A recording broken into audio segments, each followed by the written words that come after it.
So అమరావతిని ఉద్దేశించి YCP నేతలైతే కొన్ని కీలకమైన వ్యాఖ్యలు చేశారు. అయితే అమరావతి మునిగిపోయే ప్రాంతం అంటూ గతంలో కూడా ఆరోపణ చేశారు. అలాంటిది ఇప్పుడు కూడా ఆరోపణ అయితే చేస్తున్నారు. మరి దీని గురించి విశ్లేషించుకోవడానికి మనతో పాటు జనసేన రాష్ట్ర అధికార ప్రతినిధి శ్రీనివాస్ గారు ఇప్పుడు మనతో ఉన్నారు.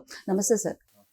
సార్ మీరు చూసుకుంటే అమరావతిని ఉద్దేశించి వైసీపీ నేతలైతే కొన్ని కీలకమైన వ్యాఖ్యలు చేశారు. అంటే గతంలో కూడా అమరావతి మునిగిపోయే ప్రాంతం అంటూ, అలాంటిది ఇప్పుడు కూడా మునిగిపోయే ప్రాంతం అంటూ కూడా చెప్తున్నారు. అంటే ఒకవైపు చూసుకుంటే చంద్రబాబు నాయుడు గారు కొన్ని అభివృద్ధి పనులు అయితే చేస్తున్నారు. సో అవన్నీ పక్కన పెడితే ఇది మునిగిపోయే ప్రాంతం అంటూ కూడా ఇప్పుడు వైసీపీ నేతలు ఏదైతే వ్యాఖ్యలు చేస్తున్నారో ఇప్పుడు సంచలనంగా మారాయని చెప్పొచ్చు. సో ఏ విధంగా చూడొచ్చు అంటారు?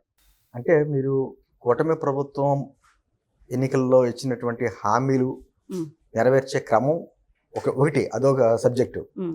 అమరావతి మీద ప్రత్యేకించి ఈ రోజున కాన్సన్ట్రేట్ చేశారు కొంతమంది.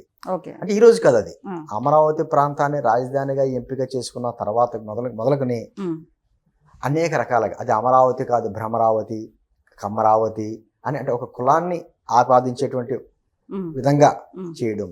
కొంతమంది ఏమో గతంలో వైసీపీ నాయకులు అది మునిగిపోయే ప్రాంతం అని కొంతమంది, లేదు 3 పంటలు పండే ప్రాంతంలో రాజధాని ఎలా కడతారని మరి కొంతమంది శృతి మించి అదొక శ్మశానం అని, ఎడారని రకరకాల వ్యాఖ్యానాలు ఇష్టొచ్చినట్టు చేశారు.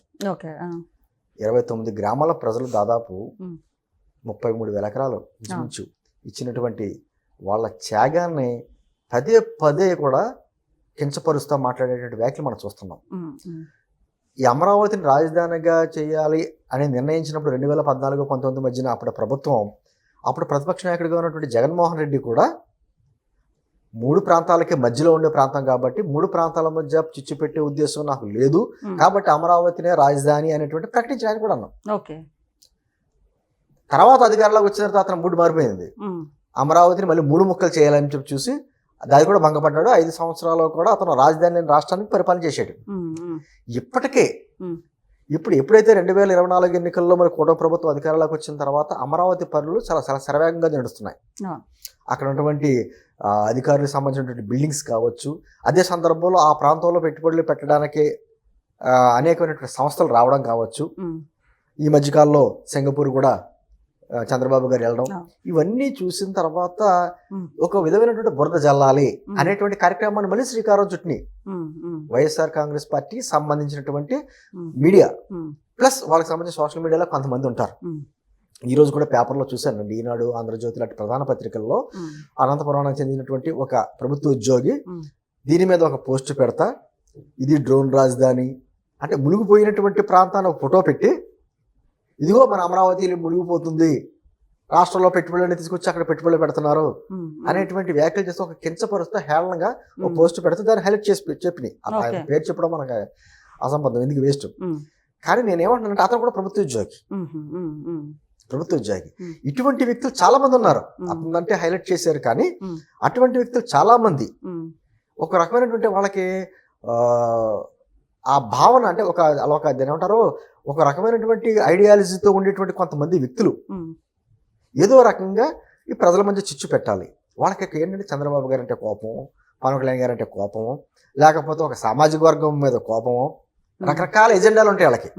ఆ ఎజెండాలతోటి ఎప్పుడైతే వైఎస్ఆర్ కాంగ్రెస్ పార్టీ 2024లో ఘోర పరాజయం పాలైందో, ఏదో రకంగా అమరావతి మీద కూడా బురద జల్లాలనేటువంటి కార్యక్రమం. ఆల్రెడీ వైఎస్ఆర్ కాంగ్రెస్ పార్టీ వారు చూశారు కదా, అమరావతి ప్రాంతానికి పెట్టుబడులు వస్తుంటే వాళ్ళకి లేఖలు రాయడం, ఇక్కడ పెట్టుబడులు పెట్టొద్దు, రాష్ట్ర సంపద అంతా తోచి ఇక్కడ పెడుతున్నారు అనేటువంటి లేఖలు రాయడం. వరల్డ్ బ్యాంక్ కావచ్చు, ఏడీబీ కావచ్చు, రకరకాలుగా చేశారు. లెటర్లు రాయడం, తప్పుడు పేర్లు, ఆకాశరామన్న ఉత్తరాలు, ఎన్నో రకాలుగా చేశారు. వీటిలన్నింటినీ అధిగమించి ఈరోజు కూటమి ప్రభుత్వం కేంద్రం నుంచి ఎన్ని నిధులు రావాలో అన్ని నిధులు తీసుకొస్తా, ప్రజల మీద భారం పడకుండా మిగతా వరల్డ్ బ్యాంక్ నుంచి, ఏడీబీ నుంచి, బ్యాంకుల నుంచి నిధులు తీసుకొచ్చి అద్భుతమైనటువంటి ఒక శాశ్వత రాజధాని ఆంధ్రప్రదేశ్ కట్టాలని ప్రయత్నం చేస్తున్నాం. దానికి నిజంగా ఆంధ్రప్రదేశ్ ఆంధ్రప్రదేశ్ రాష్ట్ర ప్రజల మీదన్నా ఏమాత్రం ప్రేమ ఉన్న వ్యక్తులైనైతే దాంట్లో జరుగుతున్న ఏమైనా లోపాలు జరిగితే ఎత్తి చూపండి, తప్పులేదు. ఇప్పుడు ఎవరికైనా హక్కు ఉంటుంది, పలానా అని చెప్పి లోపాలు ఉంటే ఎత్తి చూపొచ్చు. అది మానేసి మొత్తానికి అమరావతి ప్రాంతం మీద విషం చెమ్మడం ఏదైతే ఉందో ఇది మాత్రం ఖచ్చితంగా ఖండించాల్సిందే. ఎందుకంటే ఏంటంటే అమరావతి ప్రాంత రైతులు ఈ రోజు అంటే మనకి ఆ 29 గ్రామాల ప్రజల గురించి మాట్లాడుకుంటున్నాం. అసలు రాజధాని సబ్జెక్ట్ లేనప్పుడు ఎన్నో కొన్ని వేల సంవత్సరాలుగా చరిత్ర ఉన్నటువంటి ప్రాంతం అది. అప్పటికే గ్రామాలు ఉన్నాయి, ప్రజలు బతుకుతున్నారు. ముంపు ప్రాంతం ఏంటమ్మా? ఈరోజు అధిక వర్షాలు పడుతున్నాయి దేశం అంతా. వాతావరణ పరిస్థితుల్లో మార్పుల వలన ఏదైనా కానీ అధిక వర్షాలు కురుస్తున్నాయి. క్లౌడ్ బర్స్ట్ లా పడుతుంది వర్షం కూడా. ఢిల్లీ మొలగట్లేదా దేశ రాజధాని? ముంబై మొలగట్లేదా ఆర్థిక రాజధాని, దేశ ఆర్థిక రాజధాని? చెన్నై మునగట్లేదా? హైదరాబాద్ పరిస్థితి ఏంటి? విశ్వనగరం అంటున్నాం. హైదరాబాద్ పరిస్థితి ఒక సెంటీమీటర్ వర్షం పడితే ఎక్కడెక్కడ ట్రాఫిక్ జామ్ అయిపోయి ఎక్కడెక్కడ రోడ్లు నిలబడిపోయింది. అలాగని చెప్పేసి తెలంగాణ ప్రజలు ఎక్కడైనా హైదరాబాద్ మీద మాకు హైదరాబాద్ వద్దు, రాజధాని హైదరాబాద్ మార్చండి అని ఎక్కడ అంటున్నారా? ఏంటిది? ఎక్కడెక్కడో ఖచ్చితంగా గుంతలో ఉన్న ప్లేస్ లో నీళ్లు నిలవ ఉంటాయి వర్షం వచ్చినప్పుడు.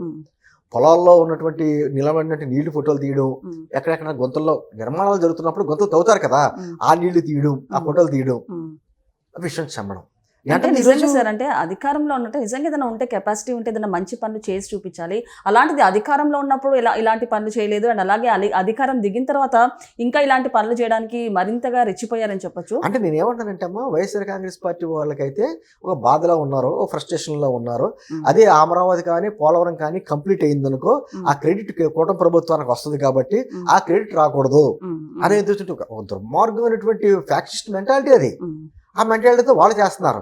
కానీ వాళ్ళకి సపోర్టివ్ గా పార్టీ ముద్ర లేకుండా కొంతమంది ఎనలిస్టుల రూపేనో లేకపోతే ఒక మేధావుల రూపేనో కొంతమంది ఏం చేస్తున్నారంటే సూడో సెక్యులరిస్టులు కొంతమంది ఈ విధమైనటువంటి పోస్టులు పెట్టడం, అది మునిగిపోయే ప్రాంతం, రాజధాని మొత్తం రాజధాని సొమ్ములను తీసుకొచ్చి అక్కడ పెడుతున్నారు. అసలు ఎక్కడ పెడుతున్నారు అసలు? బట్ మన ఖజానా మీద ఇబ్బంది పడకుండా, భారం పడకుండా ఒక పక్క నుంచి గ్రాంట్ల రూపాయన డబ్బులు తీసుకొని వస్తే అది కేంద్ర ప్రభుత్వం కట్టేలాగా ఏర్పాట్లు చేస్తూ ఉంటే ఎందుకు వాళ్ళకి నొప్పి? ఇప్పటికీ రైతులు మాట్లాడుతున్నారు, ఎక్కడ మునిగిపోయింది ఒకసారి రండి, మా అమరావతి ప్రాంతం వచ్చి దర్శించండి, మేమంతా హ్యాపీగా మేము బతకట్లేదా? మునిగిపోయేటువంటి ఆ పొలాల్లో ఫోటోలు తీసుకొచ్చి మొత్తం మునిగిపోయిందని దుష్ప్రచారం చేయడం ఎంతరము అని వాళ్ళ రైతులు కూడా మాట్లాడుతున్నారు. నేను ఏమంటానంటే ఇప్పటికైనా కూటమి ప్రభుత్వం కొన్ని విషయాల్లో మెతకతనం పనిచేయదు. ఖచ్చితంగా ఇటువంటి సోకాల్డ్ పీపుల్ ఎవరైతే ఉన్నారో, విషయం చెబుతున్నటువంటి వ్యక్తులు ఎవరో ఉన్నారో సోషల్ మీడియాలో, వాళ్ళ మీద కఠిన చర్యలు తీసుకోవాలి. అందులో ప్రభుత్వ ఉద్యోగాలు చేస్తా కూడా ఈ విధంగా విషయం చెబుతున్నట్టు ఒక ప్రత్యేకమైన ఎజెండా తోటి కొంతమంది వ్యక్తుల ప్రోద్బలంతో వాళ్ళు పనిచేస్తున్నారంటే ఎంతవరకు హర్షణీయం? ఖచ్చితంగా లోపాలు ఉంటే చెప్పాలి, అంతే తప్ప బురద చల్లడం. మన రాజధాని ఇప్పటికీ ఎన్నో రకాలుగా ఆంధ్రప్రదేశ్ రాజధాని లేకుండా ఎన్నో ప్రాంతాలు తిరిగాం. ఇప్పటికీ ఒక శాశ్వతమైన రాజధాని ఏర్పడుతుంది. దానికి నిర్మాణానికి మనం అంతా సహకరించాలి. అనేక మంది ఇతర ప్రాంతాల నుంచి, ఇతర రాష్ట్రాల నుంచి, ఇతర దేశాల నుంచి కూడా వచ్చి అనేక రకాల పెట్టుబడులు పెట్టి దాని డెవలప్మెంట్ కార్యక్రమం కూడా జరుగుతున్నాయి. ఒక అద్భుతమైనటువంటి నగరం ఏర్పడబోతుంది అక్కడ.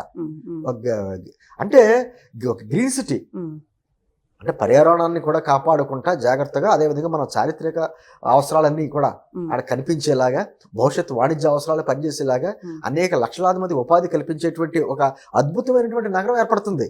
ఇప్పటి వరకు మన రాజధాని లేదు సార్. ఇంకొకటి, మొన్న కూడా చూసుకుంటే కనుక ఎంతో ప్రతిష్టాత్మకంగా బస్సుకి ఉచిత బస్సు మహిళలకి కూడా ఇచ్చారని చెప్పొచ్చు. అలాంటిది అందులో కూడా ఆ దాన్ని కూడా డ్యామేజ్ చేయడానికి వైసీపీ నేతలైతే చూస్తున్నారు. అంటే బస్సులో ఏ విధంగా వెళ్ళి గొడవ చేయడము, కండక్టర్స్ కానివ్వండి, ప్రజలతో కానీ మహిళలతో గొడవ చేయాలంటూ కూడా ఆ పథకాన్ని కూడా డ్యామేజ్ చేయడానికి ట్రై చేస్తున్నారు. ఒకటమ్మా, ఎప్పుడైతే తల్లికి వందనం బంపర్ సక్సెస్ అయిందో అక్కడి నుంచి వాళ్ళకి మొత్తం కళ్ళు బయలుగమని భవిష్యత్తులో వచ్చేటువంటి అన్నిటి మీద కూడా, అంటే సూపర్ 6 లో భాగంగా వచ్చే పథకాలు కావచ్చు, లేకపోతే కూటమి ప్రభుత్వం తీసుకున్న నిర్ణయాల మీద కావచ్చు, ఏదో రకంగా బురద జల్లాలి.